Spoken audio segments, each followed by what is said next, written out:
What are the key steps involved in the proper implantation and scanning of a microchip for animal identification? Discuss the best practices for ensuring the animal's identity is correctly documented and the implications for future record keeping. Answer: microchip implantation involves several critical steps to ensure correct animal identification and to maintain accurate records. First, the microchip should be implanted using a sterile technique, typically between the shoulder blades. The implant procedure should be minimally invasive to reduce animal discomfort. A scanner should then be used to ensure the microchip is functioning correctly. The microchip's unique identification number, UID, is then recorded in the animal's history, typically in a centralized or local database. Best practices include ensuring that the microchip is from a recognized, approved manufacturer, scanning the animal at least twice before and after implantation to confirm successful implantation and proper functionality, storing the animal's UID in a database accessible by animal control officers, veterinarians, and shelters. Implications for record keeping include ensuring that the animal's microchip information is linked to other data points, such as ownership history, vaccinations, and potential legal requirements. Explain the importance of a well-maintained record-keeping system in animal control operations. What are the key elements that must be included in an animal's record, and why are these elements important for tracking animal histories and ensuring legal compliance? Answer: a well-maintained record-keeping system is vital for animal control operations to ensure traceability, accountability, and legal compliance. Key elements that must be included in an animal's record include animal identification. This includes the microchip number, physical description, breed, and age of the animal. Ownership history, documentation of previous and current owners, along with any legal transfers of ownership, health and vaccination records, detailed records of the animals, health checks, vaccinations, treatments, and any known medical conditions, legal and regulatory compliance, information regarding the animal's status under local animal control laws, including any fines, citations, or legal disputes, incident or behavior reports. If the animal was involved in any attacks or behavioral issues, this information must be carefully documented for safety and legal reasons. These records serve to protect the rights of both the animal and its owner, facilitate reuniting lost animals with their owners, and ensure that animal control officers can take appropriate action when necessary. Enforcing regulations regarding dangerous animals. Mr. Thomas is a new animal control officer responsible for maintaining the equipment used for capturing and transporting stray animals. His supervisor has emphasized the importance of regular safety checks. After his first inspection, Mr. Thomas notices that one of the transport cages has a loose latch and the rubber flooring is beginning to deteriorate. What steps should Mr. Thomas take to address these issues, and what could be the potential consequences if these repairs are not made? Answer: Mr. Thomas should immediately report the issues to his supervisor or the relevant maintenance personnel, as the safety of the equipment directly affects the safety of both the animals and the officers handling them. He should document the findings of his inspection and request a maintenance check for the loose latch and deteriorating flooring. In the case of the latch, it may require tightening or replacing, while the flooring may need to be replaced to prevent injury to animals during transportation.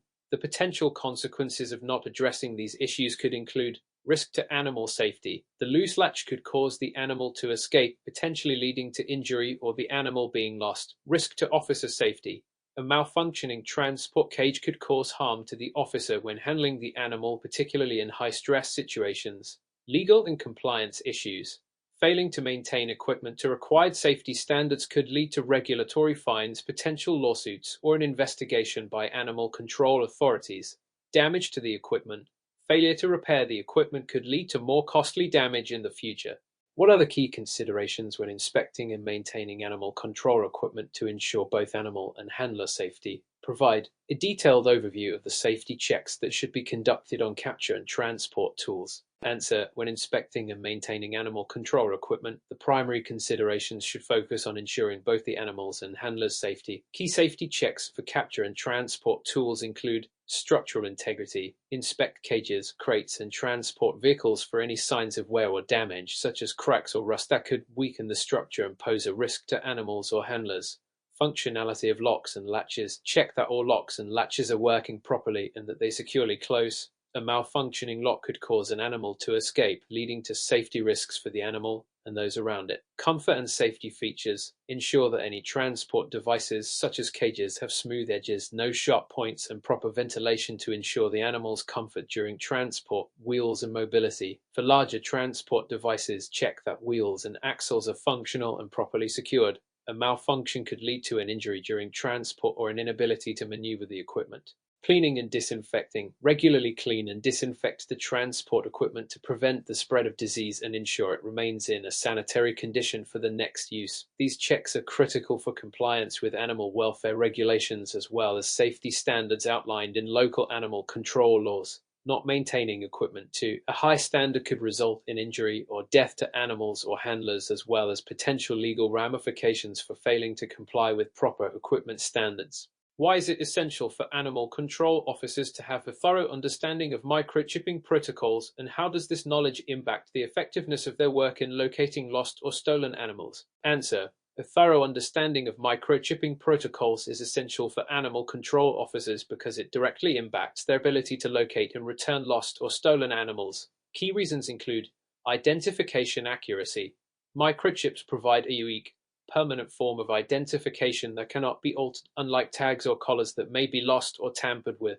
This makes microchipping a reliable method for ensuring an animal's identity.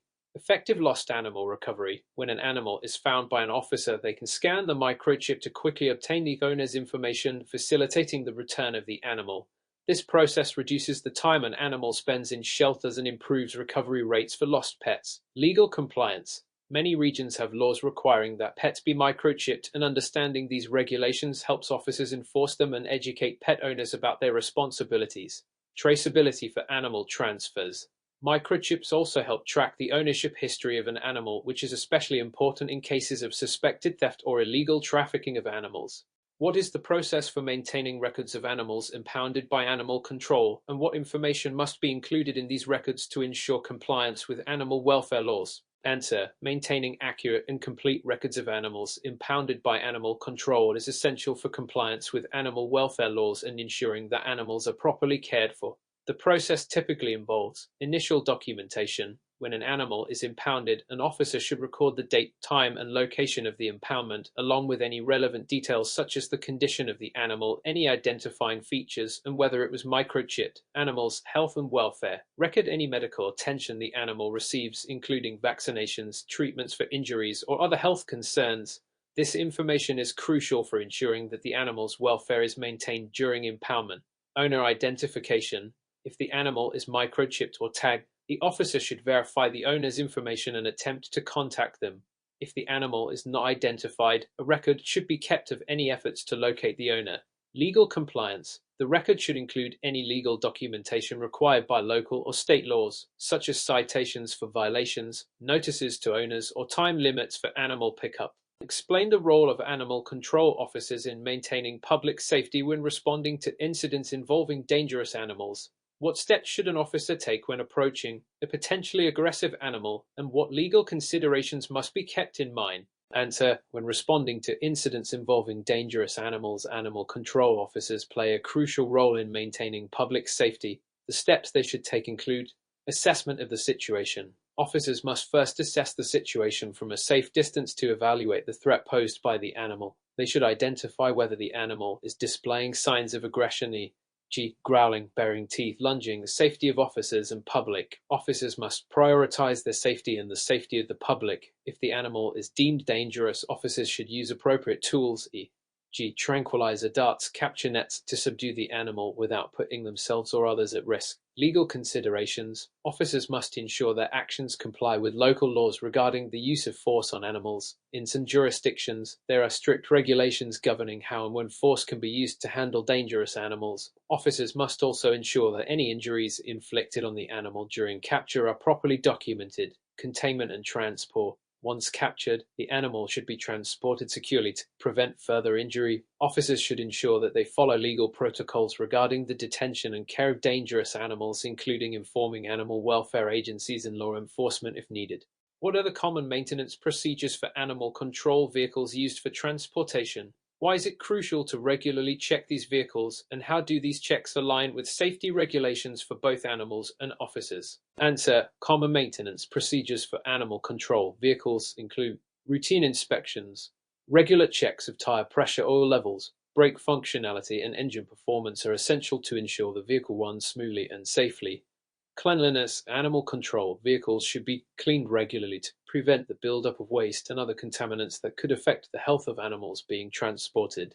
Safety equipment. Ensure that all safety equipment, such as cages, seat belts, and secure locking mechanisms, is functional and properly maintained. Officers should check that the vehicle's internal space is suitable for animal transport with enough ventilation and secure compartments. Documentation. Keep records of all maintenance activities, including any repairs or parts replacements, to ensure compliance with vehicle safety regulations. Regular maintenance is crucial to prevent mechanical failures during transport, which could compromise the safety of both the animals and the officers. It also ensures that the vehicle complies with local animal welfare and safety laws. Describe the process and importance of reporting and recording incidents involving animal control interventions, such as animal bites or attacks. How do these reports assist in ensuring compliance with animal welfare laws and protecting the public? Answer. The process of reporting and recording incidents involving animal control interventions such as bites or attacks includes initial report. When an incident occurs, the animal control officer should immediately report the incident, including the details of the attack, date, time, location, animal involved, and the victim's information. Investigation. Officers should investigate the circumstances surrounding the attack, including identifying whether the animal was properly contained, if there were any violations of local animal control laws, and whether the animal has a history of aggression. Medical and legal documentation.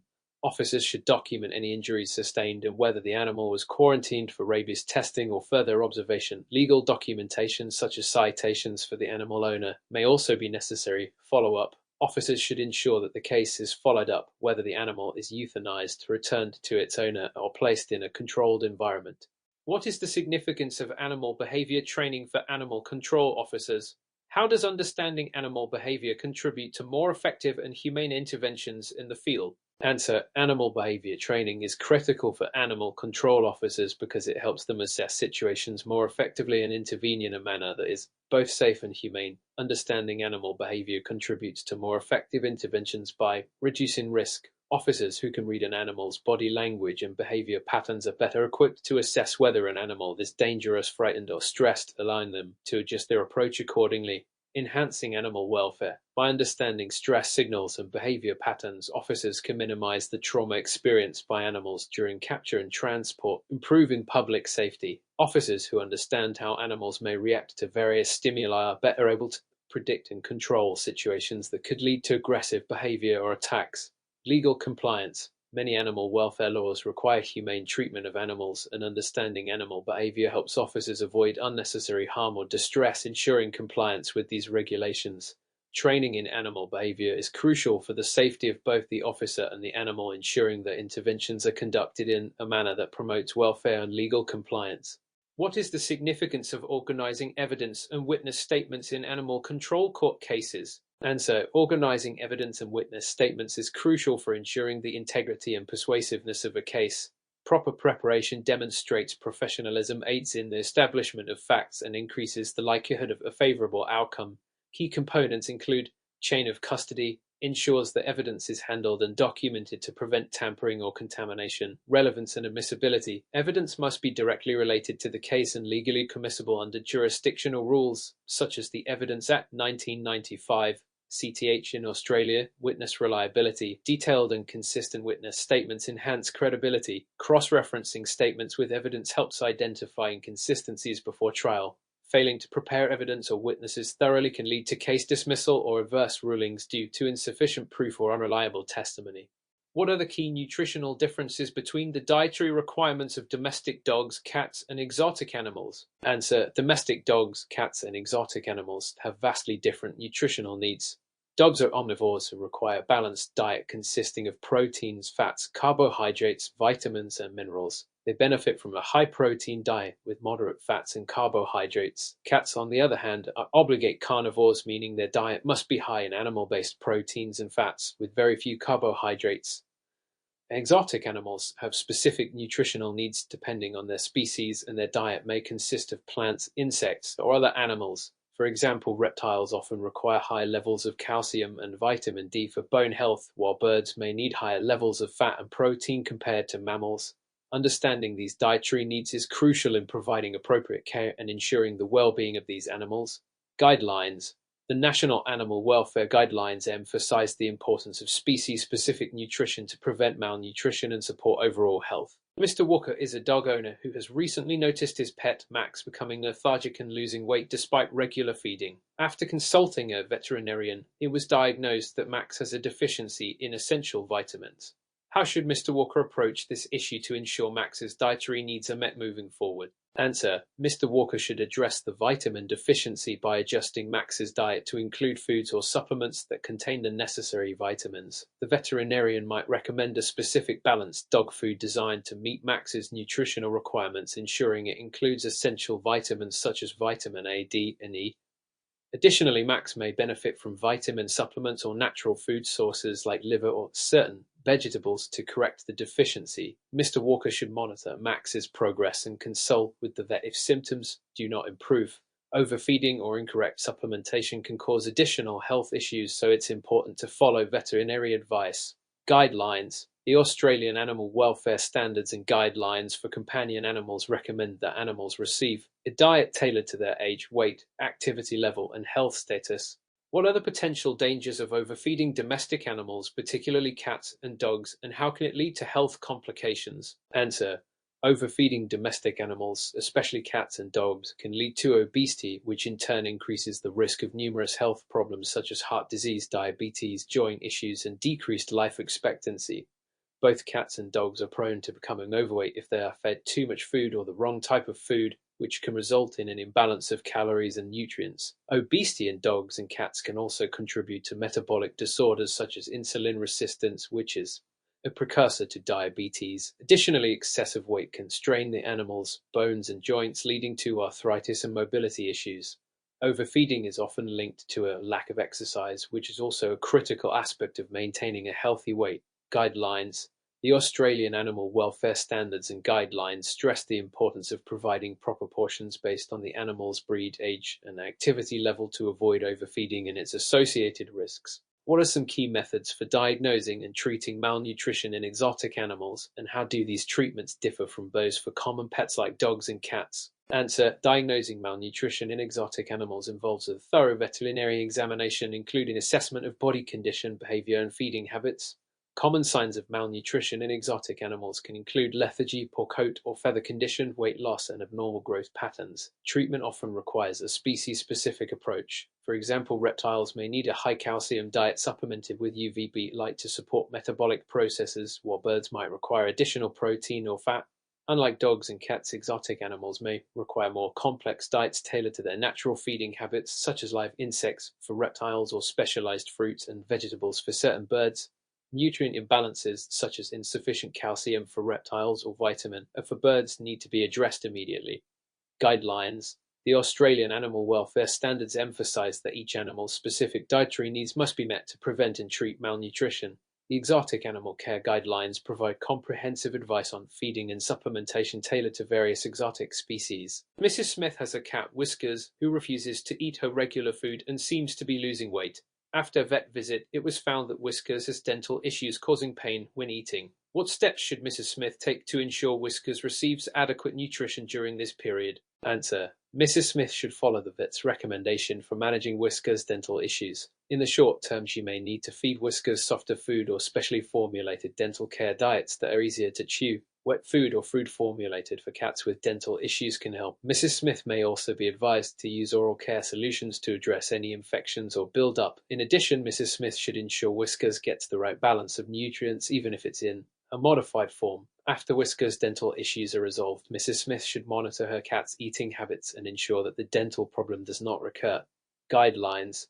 The RSPCA provides guidelines for managing dental health in cats, highlighting the importance of routine dental checks and appropriate care to prevent malnutrition due to pain from dental problems. How can conflict resolution techniques be applied when dealing with a situation where a neighbor complains about a barking dog? Answer: in the case of a barking dog, the first step is to remain calm and listen to the neighbor's concerns. Acknowledging their frustration and showing empathy can de-escalate the situation. The next step is to gather facts about the barking, including when it occurs and if it is a consistent issue. A potential solution could be offering to work together to find a resolution, such as bringing in professional training for the dog or ensuring it has adequate exercise to prevent excessive barking. If the situation persists, mediation services can be offered to resolve the dispute amicably, ensuring that both parties' concerns are addressed.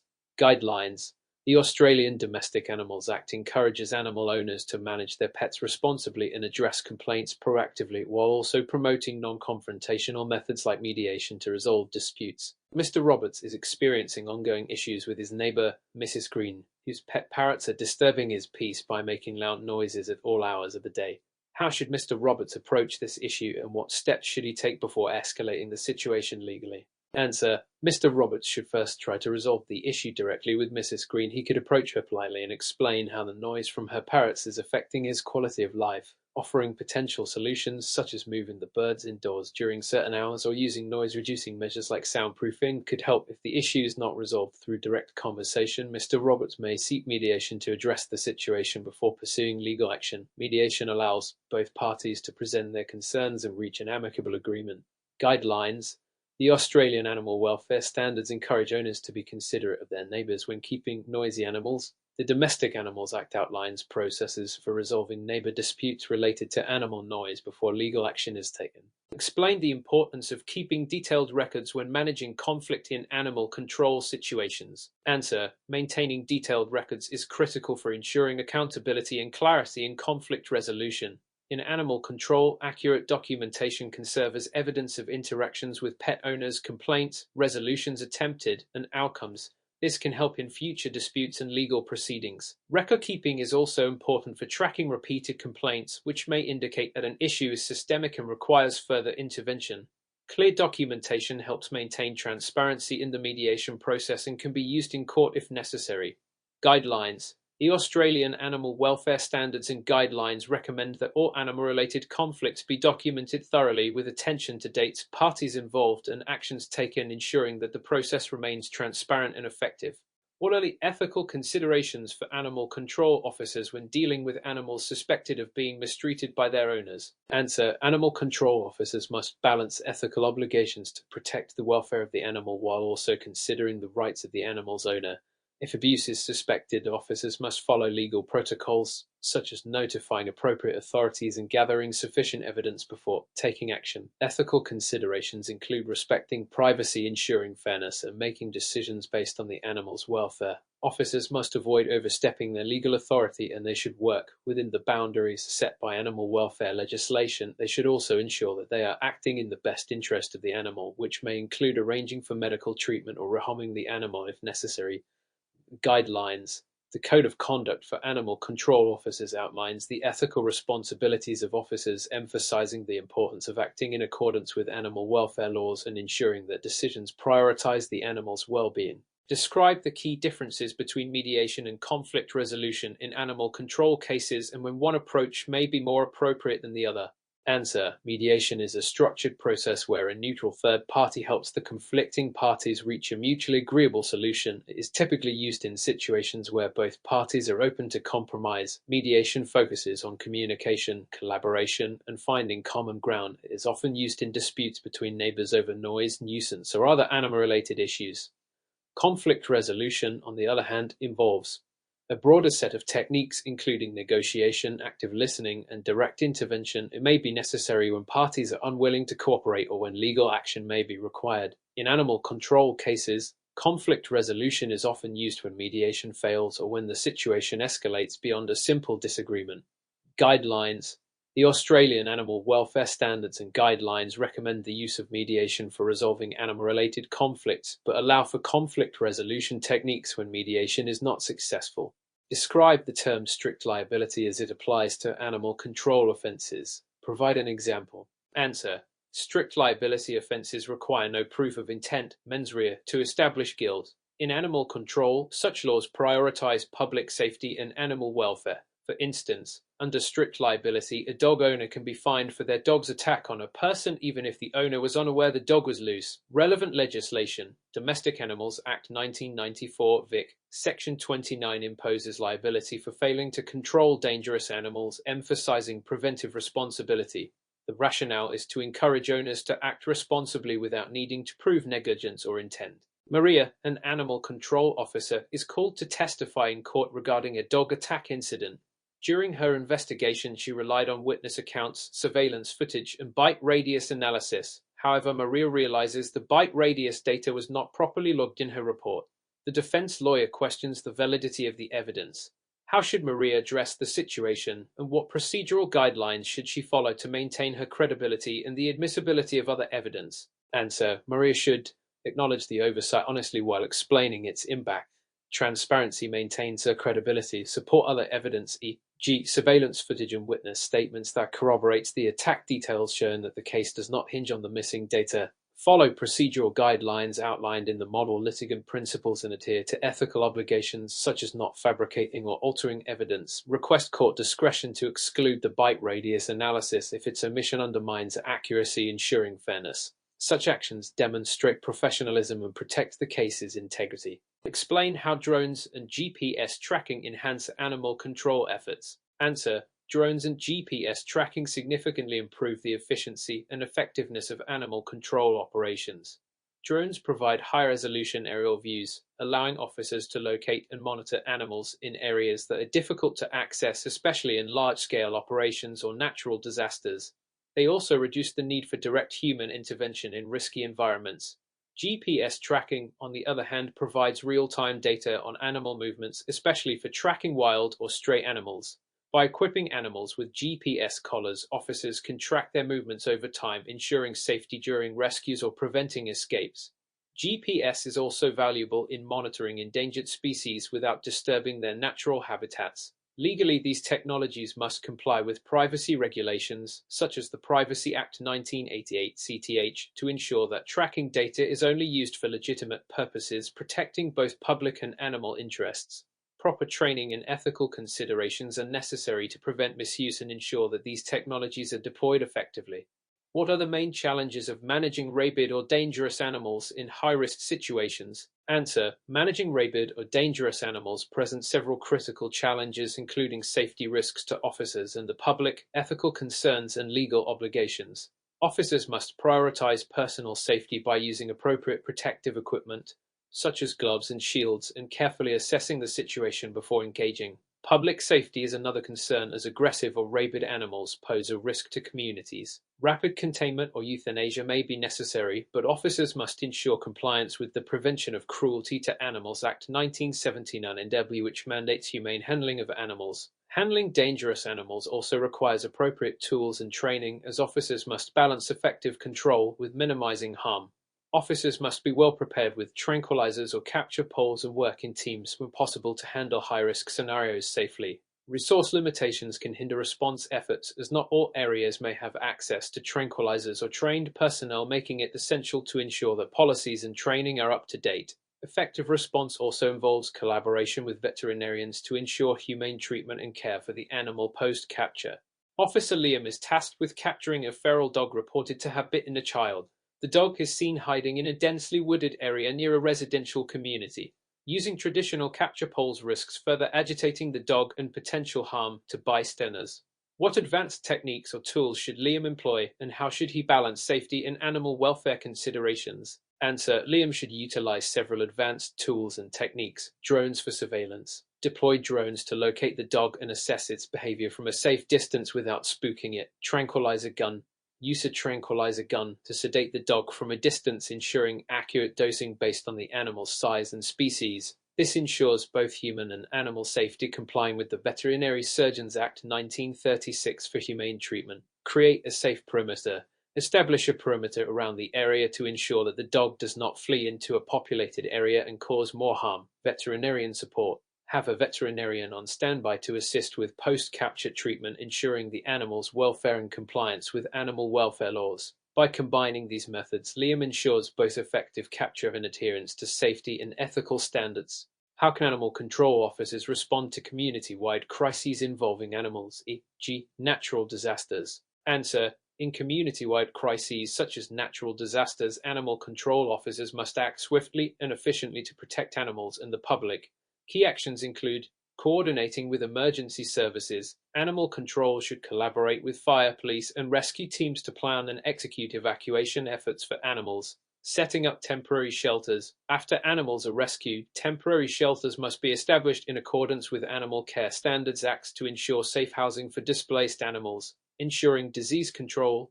Officers should monitor for potential outbreaks and follow quarantine protocols to prevent the spread of disease.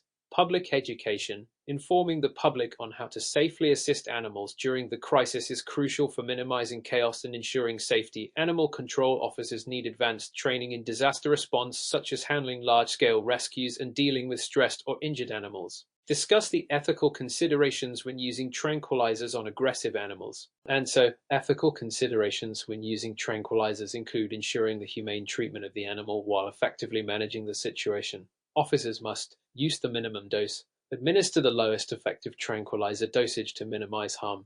Overuse can lead to respiratory failure or other complications. Monitor the animal. Continuous observation is necessary after administering the tranquilizer to ensure the animal's safe recovery and prevent adverse effects. Legal compliance. Ensure tranquilizer use adheres to laws such as the Animal Welfare Act 2006 and is considered a last resort, with other non-lethal methods being prioritized.